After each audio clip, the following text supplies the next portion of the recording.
మాటలు మాట్లాడాల్సిందిగా కుప్పలు పక్కన కొడుతున్నాను. ఖచ్చితంగా 4 మాటలు.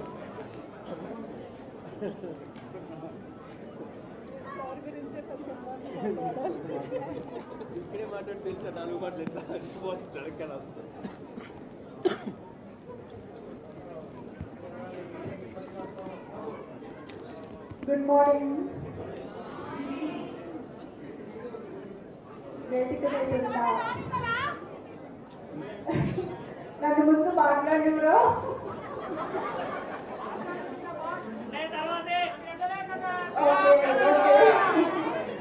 వేదిక మీద ఉన్న నాకు ఎంతో ఇష్టమైన అభిమాన పుస్తక ప్రేమికులు మన డిప్యూటీ సీఎం గారు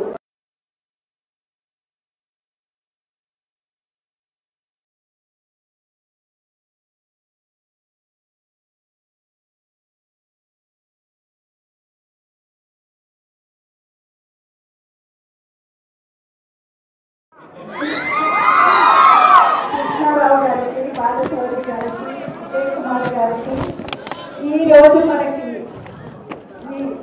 ఇక్కడికి వచ్చిన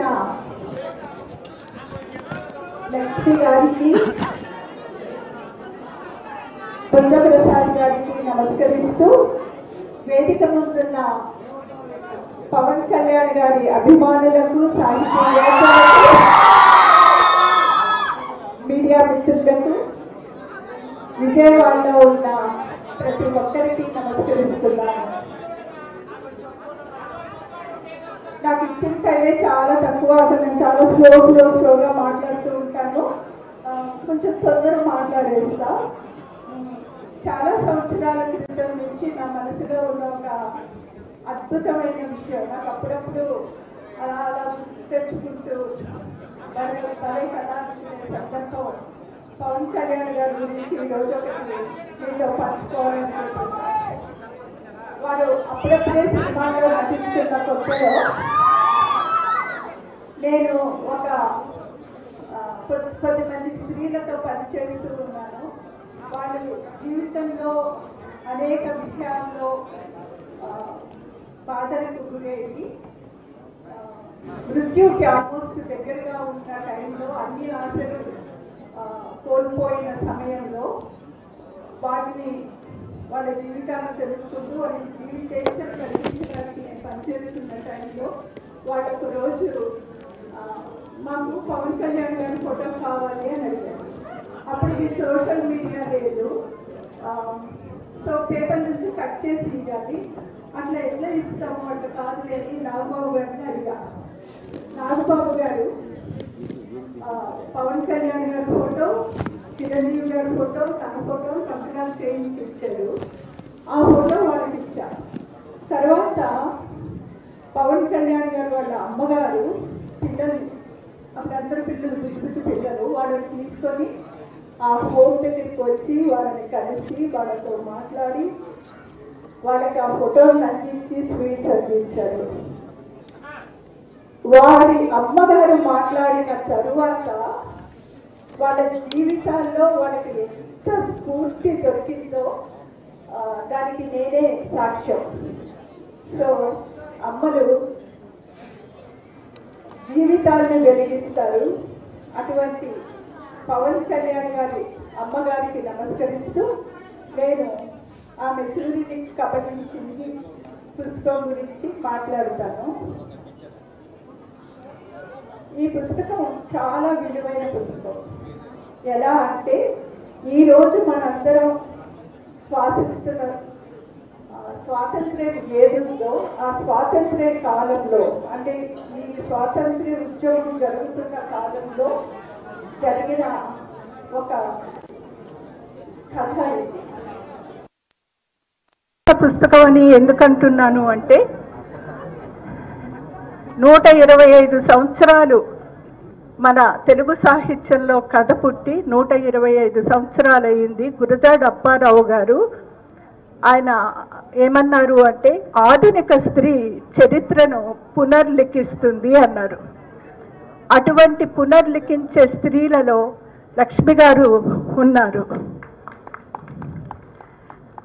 ఎటువంటి స్త్రీలని మన సాహిత్యకారులు సంస్కర్తలు కలలు కన్నారో దానికి ఈరోజు ఒక నిలువెత్తు నిదర్శనంగా రచయిత్రిగా ఆమె చాలా చాలా పదవులు నిర్వహించుండొచ్చు, చాలా అద్భుతమైన ఆఫీసర్ ఆమె. కానీ ఈ పుస్తకం రాయటం అనేది అనితర సాధ్యం, ఆమెకే సాధ్యమైంది. ఎందుకు అంటే ఆమె చూపు చాలా విశాలమైనది. ఎంత విశాలమైనది అంటే ఆమె ఈ పుస్తకానికి పెట్టుకున్న పేరు, ఆమె సూర్యుడిని కబళించింది. ఆమె అంటే ఎవరు? మనం స్త్రీలుగా ఎంత ఎత్తు ఎదిగినా మనకొకటి మన మనసులో ఉంటుంది. ఎంత ఎత్తు ఎదుగుతాం? చంద్రుడు సూర్యుడు వరకు వెళ్తే సూర్యుడిని కూడా మింగేయాలి అన్నంత ఆకాంక్ష మనకు ఉంటుంది. మన రెక్కలు అంత విశాలంగా ఉంటాయి, మన ఆశయాలు అంత విశాలంగా ఉంటాయి. అయితే ఎంతమంది స్త్రీల ఆకాంక్షలు, ఆశయాలు, వాళ్ళ కళలు ఒక పురుషాధిక్య సమాజంలో అణగారిపోయాయో, వాటిని ఎట్లాగా పురుషులే బద్దలు కొట్టారో, స్త్రీలు ఎట్లాగా వాటిని అందుకొని ముందుకు వెళ్ళారో ఇందులో ఉంటుంది. ఏంటంటే ఈ కథ మనకి స్వాతంత్రం రాకముందు ఒక కుటుంబంలో 3 ఆడపిల్లలు. వాళ్ళ తల్లికి ఎప్పుడూ కూడా ఆ పిల్లలకి పెళ్లి చేయాలి అని కోరుకుంటుంది. అది ఒక చిన్న ఊరు. ఆ ఊర్లో ఉన్న స్కూల్లో అందరూ అబ్బాయిలే, 2 అమ్మాయిలు ఉంటారు. ఆ తండ్రి తన 2వ కూతురు 3వ కూతురు మాలతి కమలని ఆ స్కూల్లో జాయిన్ చేస్తాడు. అంతమంది మగపిల్లల మధ్య ఈ 2 ఆడపిల్లలు, చిన్న పిల్లలు, వీళ్ళిద్దరూ చదువుకుంటూ ఉంటారు, అన్నిటికీ పోటీ పడుతూ ఉంటారు. అయితే అతను ఆ గ్రామంలో ఉన్న అందరినీ, ఆడపిల్లలందరినీ కూడా ఆ స్కూల్లో జాయిన్ చేయాలని అతను గ్రామ సభ పెట్టినప్పుడు స్త్రీలతో సహా ఎవ్వరూ కూడా ఆడపిల్లలు ఇల్లు వదిలి స్కూల్కి వెళ్ళాలి అనే దానికి సంసిద్ధంగా ఉండరు. వాళ్ళు భార్యలు అవ్వాలి, ఇంటిని చూసుకోవాలి, పిల్లల్ని కనాలి, ఇంటి పనికే ఉండాలి అని స్త్రీలతో సహా మాట్లాడేటప్పటికి అతను చాలా నిరాశ చెందుతారు. కానీ ఆ తండ్రి ఆ 2 పిల్లల్ని తరువాత ఆ గ్రామం నుంచి అహల్యాబాయి స్కూల్ నడుపుతున్న స్కూల్కి తీసుకెళ్ళినప్పుడు వాళ్ళ జీవితంలో చాలా మార్పు వస్తుంది. స్త్రీలు ఎప్పుడైతే బాలికలుగా ఉన్నప్పుడు ఒక మంచి అట్మాస్ఫియర్లోకి వెళ్ళినప్పుడు ఆ అమ్మాయిలు ఏమనుకుంటారు అంటే, చీమల్లాగా ఒకళ్ళు 2 ఉండేవారు కదా వాళ్ళ గ్రామంలో చదువుకుంటున్నప్పుడు, 2 అమ్మాయిలే. అక్కడికి వెళ్ళాక వాళ్ళు బాలికల సముద్రం చూస్తున్నాం మేమన్నారు. అక్కడ ఒక్క అబ్బాయి కూడా లేడు ఆ స్కూల్లో. ఇన్నాళ్ళు అబ్బాయిలతో పోటీ పడిన మనం ఇప్పుడు మనతో మనం పోటీ పడాలనుకుంటారు. అందులో మాలతి క్యారెక్టర్, ఆవిడే మన హీరోయిన్ ఈ కథలో. ఆమె చిన్నతనం నుంచి, అంటే ఒక క్యారెక్టర్ ఆర్క్ ఎట్లా డెవలప్ అవుతుంది అన్నదానికి మాలతి ఈజ్ అద్భుతమైన ఉదాహరణ. ఆమె చిన్నప్పుడు తన స్కూల్లో చదువుకుంటున్నప్పుడు స్కూల్లో కుస్తీ పోటీల్లో ఉండే పిల్లలతో తను పోటీ పడుతుంది. అతను చాలా హేళన చేస్తాడు. కానీ నేను ఏదో ఒక రోజుకి నీతో తలపడతాను, నిన్ను ఓడిస్తాను అని చెప్తూ ఉంటుంది. ఆ అమ్మాయి చదువుకోవడానికి వెళ్తున్నప్పుడు ఈ మగపిల్లలందరూ ఆ అమ్మాయికి ఏమిస్తారు అంటే హనుమంతుని బొమ్మ, దానికి సంబంధించిన పుస్తకాలు ఇస్తారు. హనుమంతులు మనందరికీ తెలుసు, ఆంజనేయ స్వామి శక్తికి ప్రతిరూపం. స్త్రీ శక్తి ఎంత అద్భుతంగా ఉంటుంది, ఎంత పవర్ఫుల్గా ఉంటుంది అంటే ఈ చిన్న గ్రామంలో ఉన్న అమ్మాయి రకరకాల స్కూల్స్లో చదువుతూ, కాలేజీల్లో చదువుతూ ఆ అమ్మాయి స్వాతంత్ర పోరాటంలో పాల్గొంటుంది.